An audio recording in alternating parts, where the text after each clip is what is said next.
वालेकुम class. Last lecture में जो था वो हमने थर्मोग्रेविमेट्री को था कंप्लीट किया था। आज का जो हमारा टॉपिक है वो हम क्या स्टार्ट करेंगे, डेरिवेटिव थर्मोग्रेविमेट्रिक एनालिसिस, जो कि हम कह सकते हैं कि थर्मोग्रेविमेट्री की ही फर्दर मॉडिफिकेशन है। Derivative thermogravimetric analysis.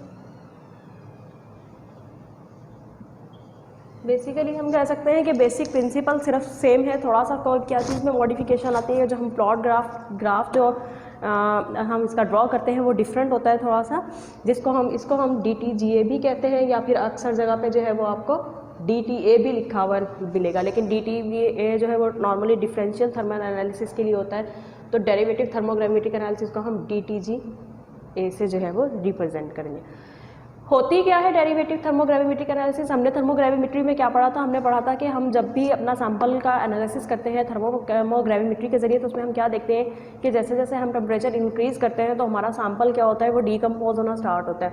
जब वो डीकम्पोज होता है तो एज अ रिजल्ट क्या होता है कि बहुत सारे इंटरमीडिएट्स बनते हैं, जो कि फर्दर जब हम अपने सैंपल को हीटअप करते हैं तो वो फर्दर डीकम्पोज होते जाते हैं, और हमारे पास जो है वो एक जो रिजल्ट्स आते हैं, जो चेंजेस आ रही होती है, वो थर्मोग्रेविमेट्रिक थर्मोग्राम के फॉर्म में हमारे पास सेव होती रहती है। समटाइम क्या होता है कि जब हम एनालिसिस कर रहे होते हो तो बहुत सारे जो इंटरमीडिएट कंपाउंड्स बनते हैं जो कि अनस्टेबल होते हैं। जो अनस्टेबल इंटरमीडिएट्स बनते हैं तो वो क्या होते हैं कि जो एक सिंपल हम TG कर्व के जरिए या थर्मोग्राम के जरिए हम जो है उनको इतने ज़्यादा क्लियरली डिटेक्ट नहीं कर पाते, या फिर हम जो कहें कि जो थर्मोग्रेविमेट्री में हमारे पास थर्मोग्राम आता है वो थर्मोग्राम इतना क्लियर नहीं होता कि जो है हम जिससे क्या कर सके, कुछ इंटरमीडिएट्स को जो हम कह रहे हैं कि बहुत ज़्यादा अनस्टेबल है, बहुत शॉर्ट टाइम के लिए बनते हैं, तो वो इतने ज़्यादा क्लियर नहीं होते। इस सूरत में हम क्या करते हैं कि अपना जो भी हमारा थर्मोग्राविमेट्रिक का कर्व होता है उस प्रॉब्लम को हम सॉल्व करते हैं एक और टेक्निक से, जिसको हम क्या कहते हैं, डेरिवेटिव थर्मोग्रेविमेट्रिक एनालिसिस कहते हैं। जिसमें हम क्या कहते हैं कि जो rate of change of weight होता है उसमें को हम क्या करते हैं, टेम्परेचर के अगेंस्ट प्लॉट करते हैं, और उससे जो हमारे पास कर्व आता है उसको हम डेरिवेटिव थर्मोग्रेविमेट्रिक कर्व कहते हैं। क्या कहते हैं कि अगर हम कहते हैं कि हमारे पास कोई हमारा ऐसा सैंपल है जिसके अंदर जो इंटरमीडिएट्स बन रहे हैं वो बहुत ज़्यादा अनस्टेबल हैं, और TG कर्व के अंदर उनकी जो पीक्स हमारे पास आती हैं वो इतनी ज़्यादा क्लियर या शार्प पीक्स नहीं आती, या क्लियरली हमारे पास थर्मोग्राविमेट्रिक कर्व नहीं इंडिकेट होता, तो उसके लिए हम क्या करते हैं, DTGA, उस प्रॉब्लम को हम सॉल्व करने के लिए DTGA कर्व यूज़ करते हैं। इसमें हम क्या करते हैं कि the rate of change of weight is plotted. इसके अंदर हम क्या करते हैं, the rate of change of weight, ठीक है, जिसको हम dW/dt से जो है वो rate of change of weight is plotted against temperature. Thermogravimetry में हमने क्या कहा था कि सिर्फ हम चेंज इन मास को जो है वो टेम्परेचर के अगेंस्ट प्लॉट करते हैं, लेकिन डेरिवेटिव ग्रेविमेट्रिक में हम क्या करते हैं, rate of change of weight को जो है वो क्या करते हैं, टेम्परेचर के अगेंस्ट जो है वो प्लॉट करते हैं। और जो इसकी वजह से हमारे पास जो कर्व आता है डेरिवेटिव थर्मोग्रेविमेट्रिक एनालिसिस का, तो उसको हम क्या कहते हैं, डेरिवेटिव थर्मोग्रेविमेट्रिक कर्व या फिर डेरिवेटिव थर्मोग्राम। तो जो कर्व हमारे पास आएगा उसको हम क्या कहेंगे, डेरिवेटिव थर्मोग्रेविमेट्रिक कर्व, या फिर हम उसको क्या कहते हैं, डेरिवेटिव थर्मोग्राम्स। ठीक है, हम उनको यहाँ पे एक एग्जांपल है जिसको मैं यहाँ पे शो करूँगी कि हम क्या कर सकते हैं। अगर हम TG कर्व और DTG कर्व जो है वो कॉपर सल्फेट पेंटाहाइड्रेट के लिए कंपेयर करें, तो उसके अंदर हम दोनों को कंपेयर कर सकते हैं कि किस तरह से DTG या TG कर्व की जगह पे हम DTG कर्व को जो है वो रिप्लेस कर सकते हैं, अगर हमें जो है वो इंटरमीडिएट से रिलेटेड इन्फॉर्मेशन चाहिए। लाइक अब हमने जो TG कर्व पढ़े थे, हमने किसके बारे में पढ़े थे, हमने कहा था कि TG कर्व हमेशा किसके दरमियान होता है, temperature versus change in mass. Copper sulphate pentahydrate के लिए मैं ड्रॉ कर रही हूँ, तो इसमें क्या होगा कि हमारे पास जो कर्व आता है वो आता है इस तरह से यहाँ पे, और फिर हमारे पास एक और इन्फ्लेशन बनेगा, और ठीक है। अब देखें, एक पॉइंट ये है जिसको मैं B पॉइंट कहूँगी, और एक पॉइंट ये है जो कि हमारे पास एक कर्व की फॉर्म में आया है, उसको हम C पॉइंट कहेंगे। ठीक है, अब क्या है, टेम्परेचर या वेट के अंदर जो चेंजेस आ रही है, अगर मैं यहाँ पे टेम्परेचर का स्केल ड्रॉ करूँ 200, 400, 600, 800, 1000 या फिर 1200, ठीक है टेम्परेचर, और हमारे पास कौन सा यूनिट में आता है, डिग्री सेल्सियस। ये तो हमारे पास आ गया TG कर्व। अगर मैं इसी के लिए DTG कर्व को ड्रॉ करूँ कॉपर सल्फेट की एग्जांपल के लिए यहाँ पे, तो हमारे पास क्या आएगा, वही टेम्परेचर की रेंज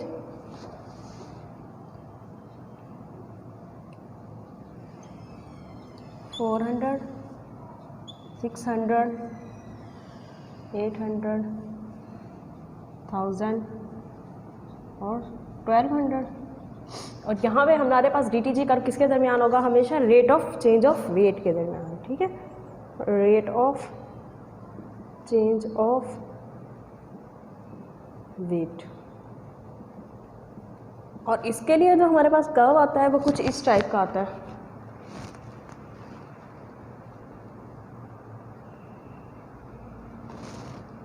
ठीक है,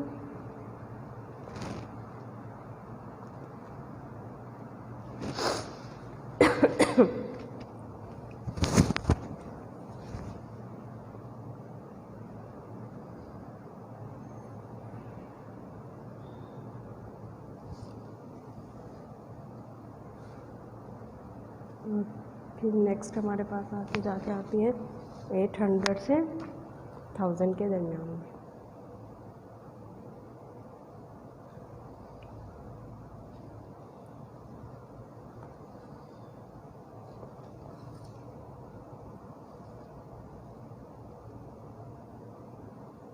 कुछ हमारे पास ग्राफ की शेप जो है ऐसे, और नेक्स्ट जो हमारा वो आएगा वो तकरीबन 1000 के करीब करके आ रहा है। ठीक है, यहाँ पे हमारे पास वही टेम्परेचर आ गया जो कि हम क्या करते हैं, डिग्री सेल्सियस। अब देखें यहाँ पे क्या है, एक DT कर्व है, एक TG कर्व है, और है ये दोनों किसके लिए, कॉपर सल्फेट के लिए। लास्ट टाइम भी जो हमने एग्जांपल्स के तौर पे डिस्कस किया था, हमने कॉपर सल्फेट का जो था वो डिस्कस किया था, और मैंने इसमें आपको प्रोडक्ट्स बताए थे। अब क्या होता था कि कॉपर सल्फेट की हम एग्जांपल देख रहे हैं, तो हम कहते थे कि कॉपर सल्फेट जो है वो किसमें, पेंटाहाइड्रेट को जब हम हीटअप करते हैं तो वो डिकम्पोज होता है। सबसे पहले कॉपर सल्फेट 3H2O और प्लस 2H2O जो कि इवॉल्व हो जाते थे। ठीक है, इसके अलावा नेक्स्ट फिर हम कॉपर सल्फेट था 2O इवॉल्व होगा तो हमारे पास क्या रहता था, copper sulphate H2O plus 2H2O। Next फिर हमारे पास क्या होता था, copper sulphate H2O, copper sulphate plus H2O। Next में जब हम कॉपर सल्फेट को हीटअप करते थे तो हमारे पास क्या बनता था, कॉपर ऑक्साइड। ठीक है, copper oxide SO3 plus SO2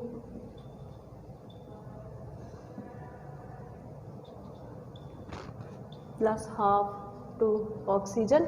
और देन अगर हम इसको फर्दर हीटअप करते थे तो हमारे पास क्या बचता था, कॉपर ऑक्साइड SO3 डीकम्पोज होकर हमारे पास क्या बन रहे थे, copper oxide sulphur dioxide, copper oxide plus sulphur dioxide plus oxygen. ठीक है, और अगर हम इसको फर्दर करते थे तो ये हमारे पास क्या बन जाता था, कॉपर ऑक्साइड को हमने किया फर्दर तो ये कॉपर ऑक्साइड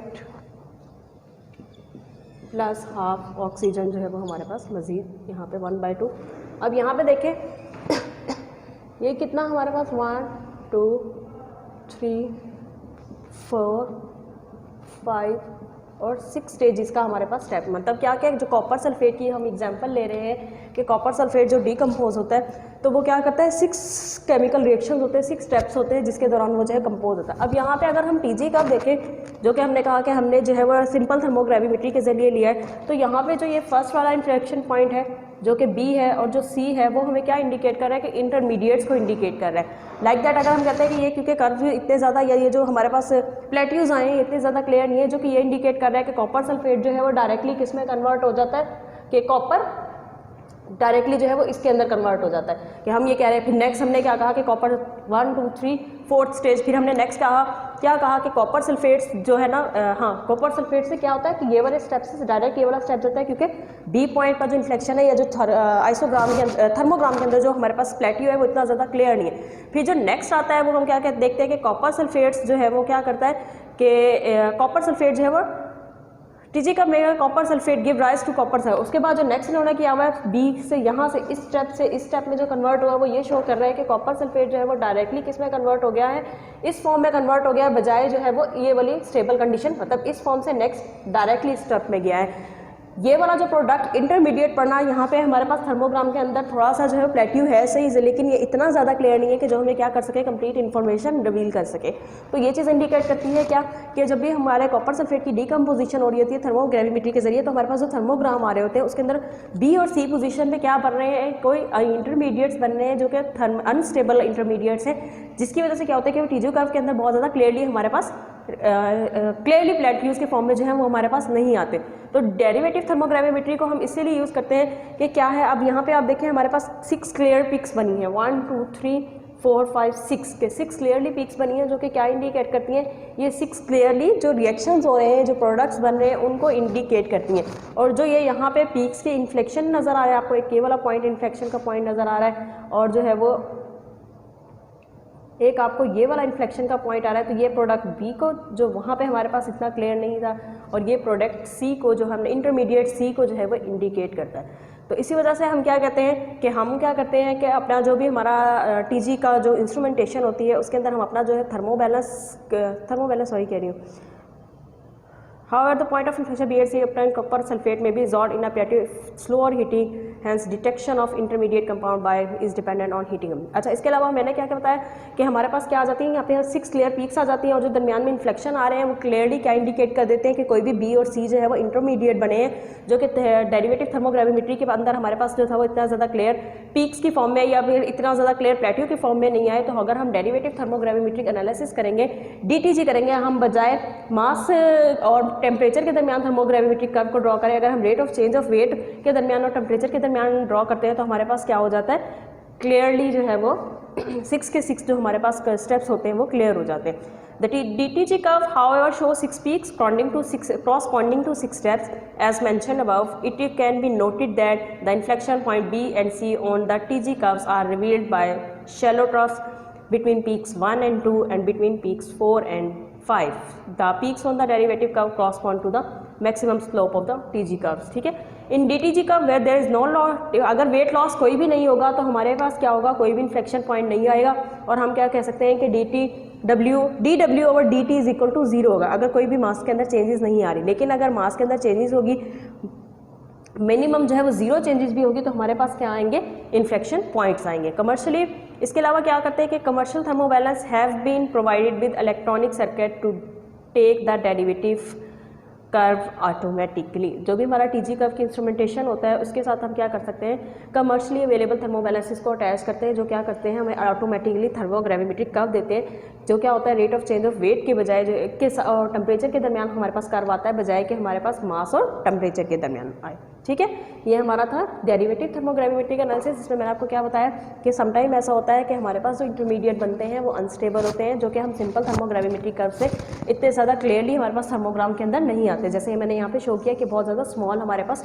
प्लेट्यूज आते हैं। तो इस प्रॉब्लम को रिजॉल्व करने के लिए हम क्या करते हैं, डेरिवेटिव थर्मोग्रेविमेट्रिक एनालिसिस यूज़ करते हैं, जिसके अंदर हम क्या करते हैं कि जो हम ग्राफ ड्रॉ करते हैं वो हम rate of change of weight versus temperature के दरमियान ड्रॉ करते हैं, और इसमें हमारे पास क्या आ जाती है कि बहुत ज़्यादा क्लियरली पीक्स आ जाती हैं। ठीक है, इसके लिए हम क्या कर सकते हैं कि कमर्शियली अवेलेबल थर्मोबैलेंसेस होते हैं, जिनको हम क्या करते हैं अपने जो भी ग्रेविमेट्रिक के इंस्ट्रूमेंटेशन होती है हम उसके साथ अटैच करके हम क्या कर सकते हैं कि डेरिवेटिव थर्मोग्रेविमेट्रिक एनालिसिस के जो है वो कर्व्स ले सकते हैं। नेक्स्ट अब हम देखेंगे डिफरेंशियल थर्मल एनालिसिस क्या होता है। और इससे हमें क्या इन्फॉर्मेशन मिलती है। नेक्स्ट की आज की जो हमारी टेक्निक है वो है डिफरेंशियल थर्मल एनालिसिस।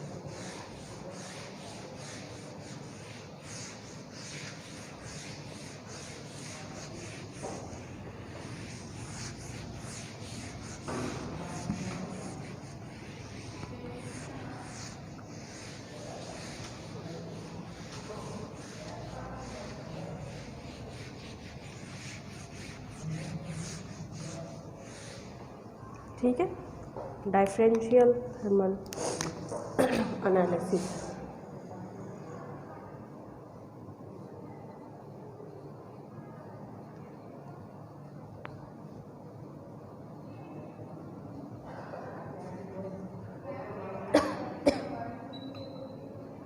ठीक है, डिफरेंशियल थर्मल एनालिसिस जैसे कि आपको नेम से ही इंडिकेट कर रहा होगा कि जिसके अंदर हम क्या कर सकते हैं कि टेम्परेचर के डिफरेंस को जो है वो मेजरमेंट करते हैं। The technique of differential thermal analysis is concern with the measurement of temperature difference between the sample. Differential thermal analysis measures the temperature difference between the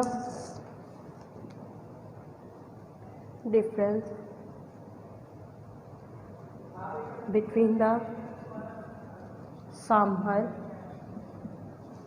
and thermally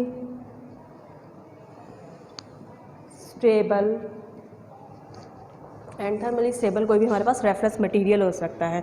and thermally stable inert reference compound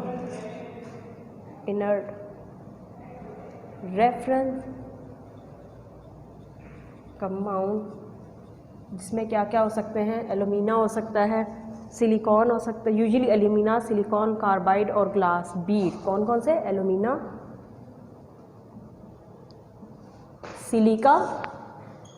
silicon यानी कि carbide और glass beads, इनको हम use करते हैं as a reference material. ठीक है, as the temperature of the both increased at a constant rate, as the temperature of both increased at constant rate. ठीक है, हम क्या करते हैं, टेम्परेचर डिफरेंस को मेजर करेंगे। किस तरह से टेम्परेचर डिफरेंस को मेजर करते हैं कि एक तो हमारा सैंपल है जिसको हम एनालाइज करना चाह रहे हैं, और सेकंड जो है हमारे पास क्या है, हमारा रेफरेंस मटेरियल है। रेफरेंस मटेरियल हमारा क्या हो सकता है, कोई भी थर्मली स्टेबल इनर्ट कंपाउंड हो सकता है, लाइक एल्यूमिना यूज़ करते हैं, सिलिकॉन यूज़ करते हैं, सिलिकॉन कार्बाइड जो है वो यूज़ करते हैं, या फिर हमारे पास ग्लास बीड्स हो सकते हैं। जिनको हम यूज़ करते हैं, इनको हम क्या करते हैं, टेम्परेचर प्रोवाइड करते हैं, हीटअप करते हैं, और एज अ रिजल्ट हम क्या देखते हैं कि जो भी हमारे पास कर्व आता है, उस कर्व के अंदर हम देखते हैं कि हमारे पास क्या हो रहा है कि जो हमारा सैंपल है उसकी डिकम्पोजिशन हो रही है, तो उसकी वजह से क्या हो रहा है कि एक्सोथर्मिक क्या रिएक्शन कौन सा हो रहा है, एक्सोथर्मिक हो रहा है या फिर एंडोथर्मिक हो रहा है, हीट रिलीज हो रही है या फिर हीट एब्जॉर्ब हो रही है। तो उसकी वजह से हम क्या करते हैं कि टेम्परेचर डिफरेंस मेजर करते हैं कि ऑब्वियसली अगर एक्सोथर्मिक होगा तब भी हम कहेंगे एक्सोथर्मिक रिएक्शन होगा, इट्स मीन कोई ना कोई केमिकल या फिजिकल चेंजेस आई है जिसकी वजह से क्या हुआ है कि कोई एक्सोथर्मिक रिएक्शन हुआ है, और जो सैंपल का और जो हमारा रेफरेंस मटेरियल था उन दोनों का टेम्परेचर सेम था, उन टेम्परेचर के अंदर कोई चेंजेस आएगी। इसी तरह अगर हम कह रहे हैं कि कोई केमिकल या फिजिकल चेंजेस आ रही है और उसकी वजह से कोई एंडोथर्मिक चेंज हो रहा है, तो हम क्या कह रहे थे कि दोनों का जो रेट एक ही कॉन्स्टेंट से जो हम टेम्परेचर इंक्रीज या डिक्रीज कर रहे थे, तो उसके टेम्परेचर के अंदर जो है हमारे पास क्या आएगी, कोई ना कोई चेंज आएगी। The results are expressed in the form of differential thermoanalytical curve in which the temperature differences taking as alternates are plotted against the temperature differences taken on abscissa। यहाँ पे बेसिकली हम क्या करते हैं कि देखते हैं कि किस तरह से डिफरेंशियल थर्मल एनालिसिस के जो हमारे पास कर्व आते हैं वो किस तरह से आते हैं और उस कर्व से हमें क्या इन्फॉर्मेशन मिलती है। जो हमारे पास डिफरेंशियल थर्मल एनालिसिस का टिपिकल कर्व आता है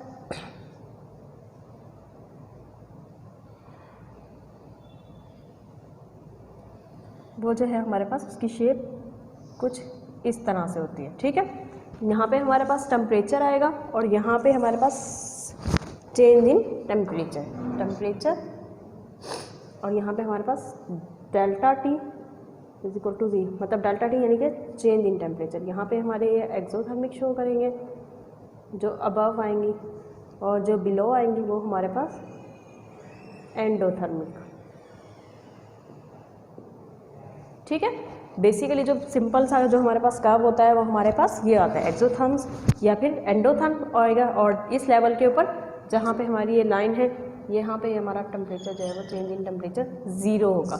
अब क्या होता है कि हम क्या करते हैं, जब हम हमारे सैंपल के अंदर हमने जब अपने सैंपल को डिफरेंशियल थर्मल एनालिसिस के लिए जो है वो अपने इंस्ट्रूमेंट के अंदर प्लेस किया, उसको हीटअप करना स्टार्ट किया। जैसे जैसे हम उसको हीटअप करते हैं तो उसके बाद क्या होती है, हम क्या कहते हैं कि जैसे हमने टेम्परेचर स्टार्ट किया, अगर तो हमारे ये थर्मोग्राविमेट्रिक कर्व डिफरेंशियल थर्मल एनालिसिस का जो हमारे पास कर्व आ रहा है, अगर तो ये हमारे पास स्ट्रेट लाइन आती रहेगी तो वो ये इंडिकेट करेगी कि जो भी हमारा सैंपल है उसके दरमियान और जो भी हमारा रेफरेंस मटेरियल है उसके टेम्परेचर के दरमियान कोई डिफरेंस नहीं आ रहा, और ये हमारे पास लाइन जो है वो स्ट्रेट आती जाएगी।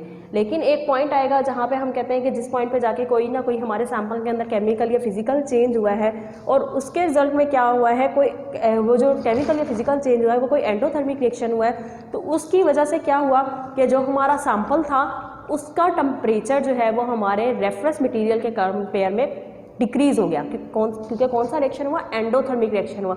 एंडोथर्मिक रिएक्शन हुआ तो हमारा जो सैंपल था उसका टेम्परेचर हमारे जो रेफरेंस मटेरियल के टेम्परेचर के कंपेयर में बिलो हो गया, कम हो गया, लो हो गया, जिसकी वजह से हमारे पास क्या आएगी, ये लो साइड पे जो है वो पीक आएगी, जो कि ये इंडिकेट करेगी कि कोई भी केमिकल रिएक्शन हुआ है जो कि एंडोथर्मिक रिएक्शन हुआ है, जिसकी वजह से क्या हुआ कि जो एक कांस्टेंट रेट से हम कह रहे थे कि जिसपे इस पोजीशन पे जिसपे हम कह रहे थे कि हमारे सैंपल का भी रेफरेंस का भी टेम्परेचर इक्वल है, लेकिन जब हम इस टेम्परेचर के पॉइंट पे पहुंचे हैं तो कोई ना कोई केमिकल चेंजेस हुई हैं हमारे सैंपल के अंदर, जिसकी वजह से क्या हुआ, कोई एंडोथर्मिक रिएक्शन कॉज हुआ है और हमारे सैंपल के टेम्परेचर में चेंज आया और हमारे पास पीक जो है वो ये वाली पीक ऑब्जर्व हुई है। उसके बाद हम क्या करते हैं, नेक्स्ट जो भी होने के बाद हम कहते हैं कि जब ये केमिकल चेंजेस होने के बाद एक दोबारा से हमारा क्या हुआ, एक स्टेबल टेम्परेचर मेंटेन हो गया हमारा सैंपल का, और जो भी हमारा रेफरेंस मटेरियल था टेम्परेचर मेंटेन हो गया। उसके बाद जो नेक्स्ट हमारे पास पीक आती है वो आई है अबव द हॉरिजेंटल लाइन। जो हॉरिजेंटल लाइन के अबव आई है वो ये क्या इंडिकेट कर रही है, वो ये इंडिकेट कर रही है कि इस पॉइंट पे क्या हो रहा है, कोई ना कोई एक्सोथर्मिक रिएक्शन हो रहा है। ठीक है, ये हमारे पास क्या था, एंडोथर्मिक, कि इस पॉइंट पे क्या हो रहा है, कोई ना कोई एक्सोथर्मिक रिएक्शन हो रहा है, जिसकी वजह से क्या हुआ है, हीट रिलीज हुई है, और उस हीट के रिलीज होने की वजह से हमारे सैंपल का टेम्परेचर हमारे रेफरेंस के टेम्परेचर से ज़्यादा हो गया है, और हमारे पास जो पीक आई है वो अबव यानी ऊपर की डायरेक्शन में, जहाँ पे मैंने यहाँ पे पहले भी इंडिकेट किया, delta T is equal to 0 कहाँ पे आएगा, इस पॉइंट पे, जहाँ पे हम कह रहे हैं कि सैंपल के दरमियान और रेफरेंस के टेम्परेचर के दरमियान कोई भी चेंज नहीं है। नीचे की तरफ जो पीक आई वो एंडोथर्मिक शो करेगी कि मतलब एंडोथर्मिक रिएक्शन हुआ, सैंपल का जो है टेम्परेचर वो कम हो गया और पीक हमारे पास बिलो साइड पे आ गई। एक्सोथर्मिक का मतलब क्या हुआ कि टेम्परेचर जो है वो हमारे एक्सोथर्मिक रिएक्शन हुआ, हमारे सैंपल का टेम्परेचर जो है वो इंक्रीज हुआ, और हमारे पास कौन सी पीक आ गई, अबव द जो हॉरिजेंटल लाइन से हमारे पास अबव आई। इस तरह से क्या होता है कि जो भी टेम्परेचर का डिफरेंस आता है हमारे सैंपल के और रेफरेंस के दरमियान, हम उसको जो है वो मेजर करते हैं। Resulting in temperature difference delta T, जिसको हम क्या कह सकते हैं कि जो हमारे पास डेल्टा टी आता है वो क्या आता है, टेम्परेचर का डिफरेंस है सैंपल के और रेफरेंस के दरमियान का। Whereas T S and T are the temperature of the sample and, यहाँ पे जो टी एस है वो हमारे सैंपल का टेम्परेचर है, जो टी आर है वो हमारे पास रेफरेंस का है।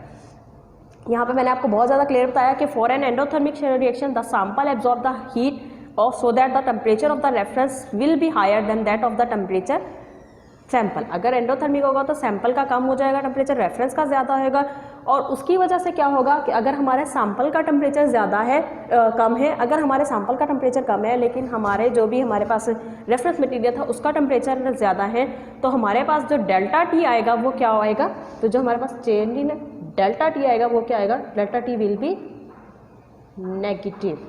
ठीक है, किस फॉर्म में नेगेटिव होगा, अगर हम क्या कह रहे हैं कि हमारे रेफरेंस मटेरियल का टेम्परेचर ज़्यादा होगा हमारे जो भी सैंपल है, अगर सैंपल के टेम्परेचर से रेफरेंस का टेम्परेचर ज़्यादा होगा तो डेल्टा टी हमारे पास नेगेटिव होगा। अगर हमारे रेफरेंस का टेम्परेचर जो है वो लेस होगा हमारे सैंपल के टेम्परेचर से, तो हमारे पास जो डेल्टा टी आएगा, जो हमारे पास डेल्टा टी आएगा तो वो हमारे पास क्या होगा, delta T will be positive. ठीक, और ये पॉजिटिव और नेगेटिव साइंस ही इंडिकेट करेंगे कि वो एक्सोथर्मिक रिएक्शंस हो रहे हैं या फिर endothermic. This mark by maxima occurring above the zero and ordinates called as exothermic peak कहते हैं, उसको हम एंडोथर्मिक पीक कहते हैं। नेक्स्ट हम देखते हैं कि कौन कौन सी एक्सोथर्मिक पीक हमारे पास किस वक्त आती है और एंडोथर्मिक पीक हमारे पास डिफरेंशियल थर्मल एनालिसिस के अंदर कब आती है। ठीक है,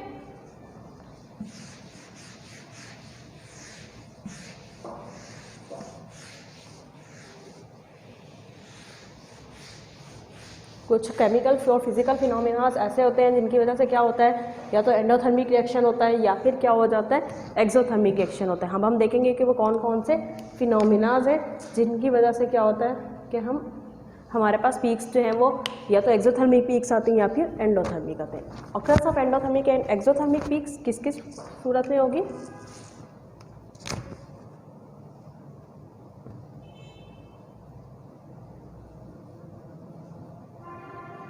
एक्सोथर्मिक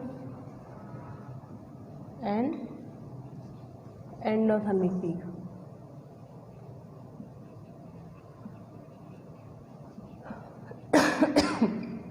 ठीक है, जिसमें हमारा फर्स्ट है कि अगर हमारे पास कोई भी फिजिकल प्रोसेस होता है सच एज क्रिस्टलाइन अरेंजमेंट या फिर सॉलिड फोर्स, अगर फिजिकल प्रोसेस है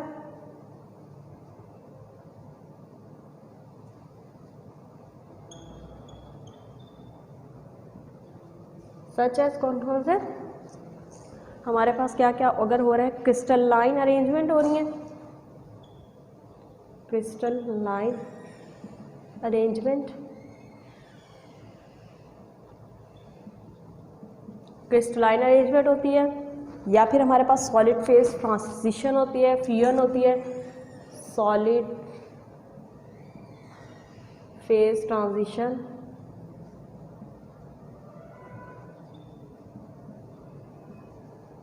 फ्यूजन हो रही है, या फिर हमारे पास क्या हो रही है, वेपोराइजेशन हो रही है, सब्लिमेशन हो रही है, या फिर डिहाइड्रेशन हो रही है, sublimation,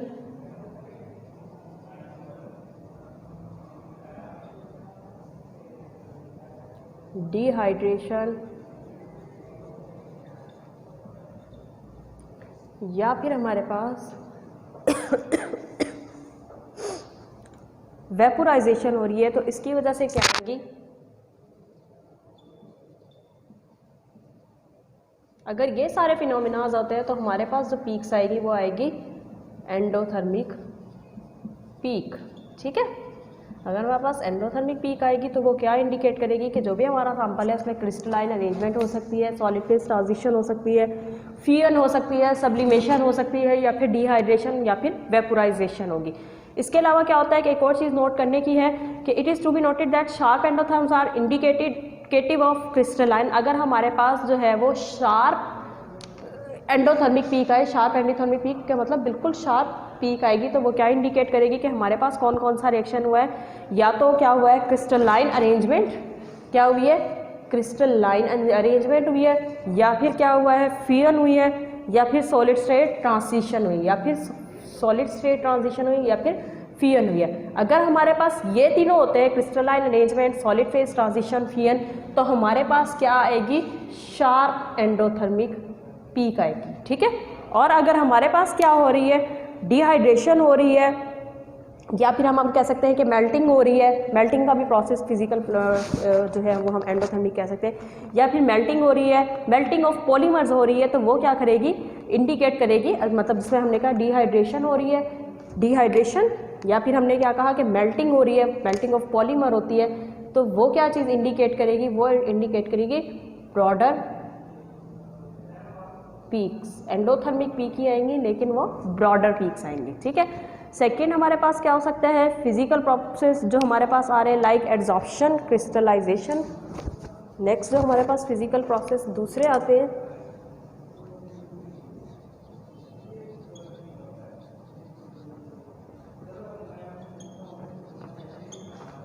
like adsorption, crystallisation,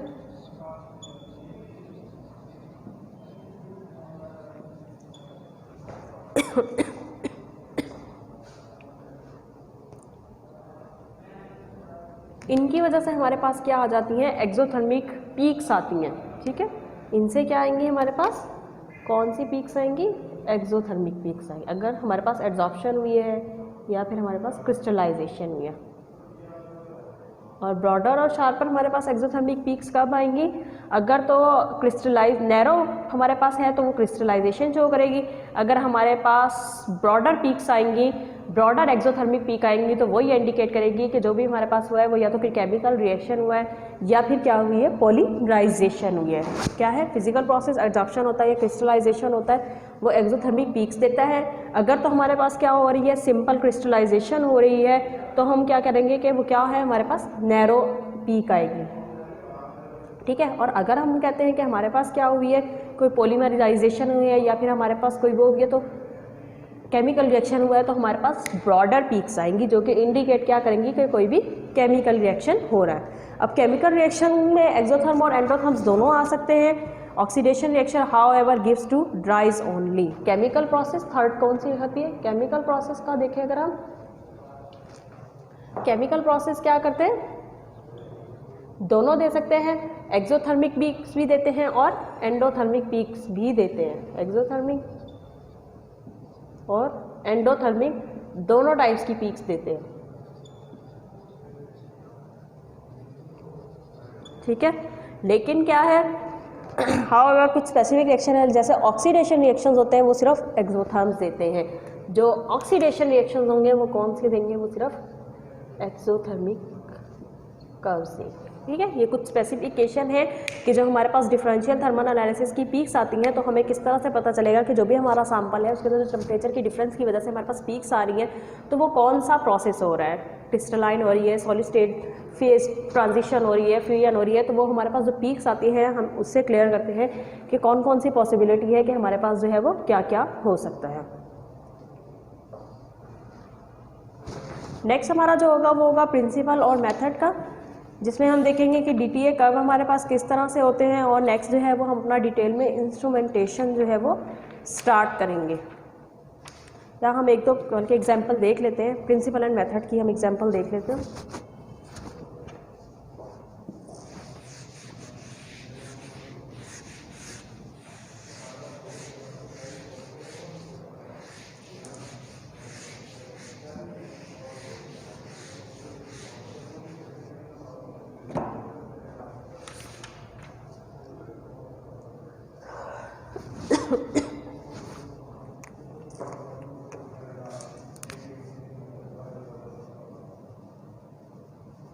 principal या फिर हम जिसे कहते हैं कि जो पूरा मेथड चल रहा है या पूरा प्रोसेस हो रहा है वो किस तरह से होता है डिफरेंशियल थर्मल एनालिसिस का। इसके लिए हम क्या करेंगे, एक एग्जांपल देखेंगे जिससे हमें क्लियर होगा। Principle of this technique is illustrated by DTA curve. Differential thermal analysis curve के जरिए जो है हम क्लियरली इंडिकेट करते हैं, जो कि हमारे पास सल्फर और मैंगनीज कार्बोनेट का है। पहले हम देख लेते हैं डीटीए कर्व ऑफ सल्फर, जिससे हमें इसका प्रिंसिपल क्लियर हो जाएगा। डीटीए कर्व ऑफ सल्फर, ठीक है। मैं अगर इसका कर्व ड्रॉ करती हूँ तो हमारे पास जो है वो कर्व कुछ इस टाइप का आता है।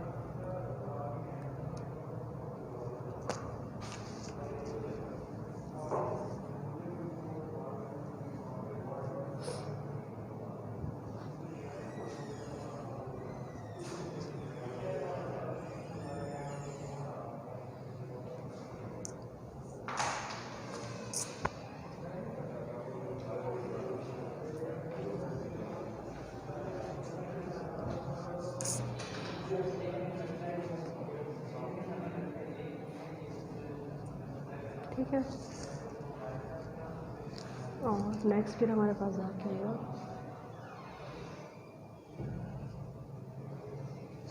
इस तरह से हमारे पास कर्व आता है। टेम्परेचर, यहाँ पे हमारे पास टेम्परेचर आ गया, यहाँ पे हमारे पास डेल्टा टी आ गया, यहाँ पे नेगेटिव और यहाँ पे प्लस, सॉरी यहाँ पे हमारे पास प्लस नेगेटिव और यहाँ पे हमारे पास प्लस का। हमने नेगेटिव और प्लस की पीक्स देखी थी। यहाँ पे मैं टेम्परेचर्स अगर स्पेसिफाई करती हूँ 100, 200,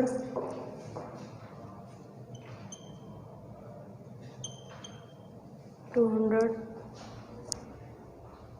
300, 400,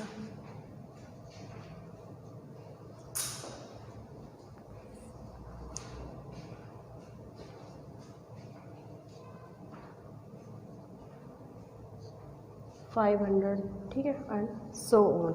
अब यहाँ पे जो हमारे पास क्या है, क्योंकि सल्फ़र की हम देख रहे हैं कि सल्फ़र किस तरह से जैसे जैसे टेम्परेचर की चेंजेस आती है तो सल्फ़र के दरमियान और जो भी हमारा रेफरेंस मटेरियल हमारे पास वो कहाँ से आता है। अब यहाँ पे जो टेम्परेचर की रेंजेस है, अगर मैं लिखूँ फर्स्ट वाली जो हमारे पास पे पीक आई हुई है वो 113 पे आई हुई है, सेकंड है वो 124, 179, 124, 179 और ये हमारे पास 446 पे आई हुई है। ठीक है, यहाँ पे ये DTA कर्व ऑफ सल्फर है। अब इससे हमें क्या इन्फॉर्मेशन मिलती है, मैं बताती हूँ। DTA curve show for distinct endotherms at 113 degree Celsius. जो हमारे पास टेम्परेचर होता है वो किस में होगा, हमेशा से डिग्री सेल्सियस में होगा।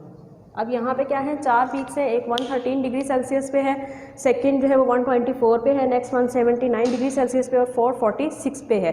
द एंडोथर्म, जो फर्स्ट एंडोथर्म आया 113 पे, वो किस चीज़ पे शो करता है कि जो भी हमारा सल्फर था जिसका हम क्या कर रहे हैं डिफरेंशियल थर्मल एनालिसिस के जरिए एनालाइज कर रहे हैं, उसकी फर्स्ट में जो क्या होती है कि सॉलिड फेज चेंजेस आती है, रोम्बिक सल्फर से जो है वो मोनोक्लिनिक सल्फर के अंदर चेंज होती है, क्योंकि सल्फर सॉलिड फेज ट्रांजिशन आती है। तो हमने क्या कहा था कि सॉलिड फेज ट्रांजिशन जब भी आएगी तो उसकी वजह से हमारे पास क्या आएगा, एंडोथर्मिक पीक आएगी। उसके बाद जो है 124 डिग्री सेल्सियस पे जो हमारे पास एंडोथर्म आया, उसकी वजह से क्या हुआ है कि जो हमारी सल्फर है, इट्स मीन क्या हुआ है कि वहाँ पे भी कोई फिजिकल चेंज आया, हमारी सल्फर ने जो है वो मेल्ट होना स्टार्ट कर दिया। जो हमारे पास पीक आई वो 124 डिग्री सेल्सियस पे क्रॉसपॉन्ड करती है हमारे सल्फर की मेल्टिंग को। नेक्स्ट हमारे पास क्या है, liquid sulphur is known to exist in at least 3 forms, 3 form में एग्जिस्ट कर सकती है जो हमारे पास लिक्विड सल्फर आती है। 179 डिग्री सेल्सियस पे जो हमारे पास पीक आती है वो ट्रांसेक्शन का जो है वो इंडिकेट करती है, और 446 पे जो है वो boiling of liquid sulphur. It's mean क्या कि अब देखिए चारों के चारों केमिकल फिनोमिनाज हो रहे हैं कि फर्स्ट जो पीक आई 113 पे आई वो क्या हुआ, हमने कहा कि क्या हुआ है कि सॉलिड फेज ट्रांजिशन हुई है। सेकंड पे क्या हुआ कि जो सल्फर थी उसकी मेल्टिंग पॉइंट आ गया, मेल्टिंग होना स्टार्ट हुई है। नेक्स्ट जो हमने कहा कि वो क्या हुई है कि ट्रांजेक्शन हुई है उसकी। और फिफ्थ पॉइंट जो फोर्थ पीक हमारे पास आई है वो क्या शो कर रही है कि जो हमारी सल्फर था उसने बॉयल होना स्टार्ट कर दिया, जो कि अनदर क्या कह सकते हैं कि हम एक फिजिकल फिनोमिना था जिसकी वजह से हमारे पास क्या आई है कि एंडोथर्मिक पीक आई है। इसी तरह से नेक्स्ट जो हमारे पास आती है वो DTA curve of manganese carbonate है, जिसके अंदर हमारे पास क्या आती है, पीक्स जो है वो एंडोथर्मिक पीक भी आती है और एक्सोथर्मिक पीक भी आती है। वो क्या इंडिकेट करती है कि हमारे पास जो मैंगनीज की डिकम्पोजिशन हो रही है, मैंगनीज के अंदर जो भी केमिकल रिएक्शंस हो रहे हैं या जो भी चेंजेस हो रही है with the passage of time, उनमें से कुछ रिएक्शंस ऐसे होते हैं जो कि एक्सोथर्मिक हो रहे हैं और कुछ रिएक्शंस जो है वो हमारे पास क्या हो रहे हैं, एक्सोथर्मिक हो रहे हैं। यहाँ पे अगर मैं DTA curve of manganese carbonate draw करती हूँ, सेकेंड हमारे पास एग्जाम्पल क्या है, DTA curve of manganese carbonate. ठीक है, अगर मैं इसका कर्व ड्रॉ करूं,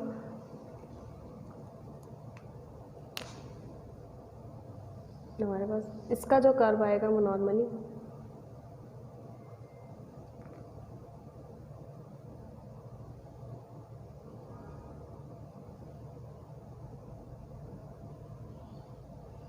कुछ इस टाइप का, सेम वही हम टेम्परेचर वर्सेस डेल्टा टी, और यहाँ पे हमारे पास नेगेटिव, यहाँ पे हमारे पास पॉजिटिव और यहाँ पे हमारे पास कौन सी आ रही है, नेगेटिव पीक्स आ रही हैं। अब यहाँ पे जो पीक्स आई हुई है वो हमारे पास क्या है, 400 पे है एक पीक हमारे पास आई है 550 पे, और एक पीक हमारे पास कहाँ आई है 900 पे। टेम्परेचर हम हमेशा किस में ले रहे हैं, यहाँ पे डिग्री सेल्सियस में। अगर मैं यहाँ पे स्केल ड्रॉ कर दूँ 200, 400, 600,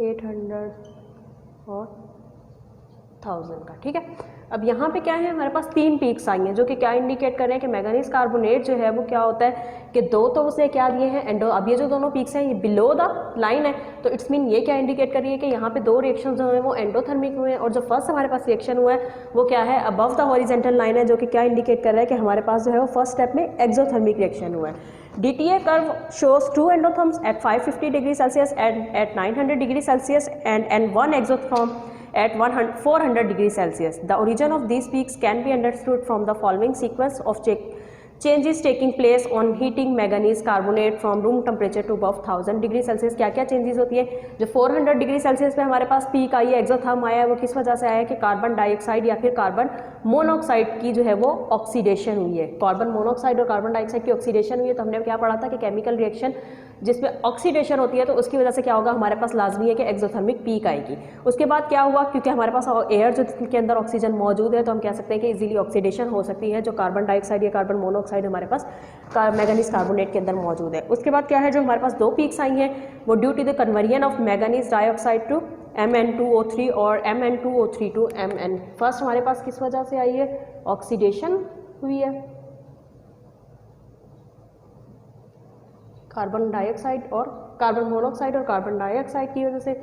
और ये हमारे पास किस वजह से आई है कि यहाँ पे हमारे पास क्या हुआ है, MnO2 कन्वर्ट हुआ है MnO3 के अंदर, इसी वजह से हमारे पास आई है Mn2O3 के अंदर, सॉरी Mn2O3 के अंदर। और जो नेक्स्ट हमारे पास आई है वो आई है मैंगनीज 2O3 कन्वर्ट हुआ है हमारे पास मैंगनीज 2,3O4 के अंदर। तो ये दो हमारे पास दोनों क्या हुए, फिजिकल फिनोमिनाज हुए। ये हमारे पास केमिकल फिनोमिनाज हुआ, जिसकी वजह से जो है हमारे पास एक्सोथर्मिक रिएक्शन आए। नेक्स्ट जो है वो हम इंस्ट्रूमेंटेशन स्टार्ट करेंगे DTA की, और फिर फर्दर हम फैक्टर्स डिस्कस करेंगे। थैंक यू, अल्लाह हाफिज़।